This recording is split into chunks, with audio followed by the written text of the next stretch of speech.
রামিসাকে ধর্ষণ খুন খারাপির মতো কি জঘন্য কাজ করলি এবার।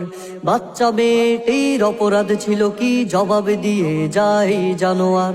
রামিসাকে ধর্ষণ খুন খারাপির মতো কি জঘন্য কাজ করলি এবার। বাচ্চা মেয়েটির অপরাধ ছিল কি, জবাব দিয়ে যায় জানোয়ার। তোর ঘরে কি তোর মা বোন ছিল না, ধর্ষণ করলে ওদেরই কর। মারতে যদি তোর ইচ্ছে করে, তোর ঘরে থাকা বেশ্যা বউকে মার। যতই অপরাধ করবি তোরা, হবে না কভু তোদের বিচার। রামিসা, নুসরাত, আসিয়া এখনো পায়নি বিচার ওদের পরিবার। শিশুদের ইজ্জত রক্ষা করিতে ব্যর্থ কেন এই সরকার। তবে এমন রাজাকে নেই দরকার, তবে এমন রাজাকে নেই দরকার। সুষ্ঠু বিচার যদি না পাই কখনো, প্রয়োজন নেই তবে এই সরকার।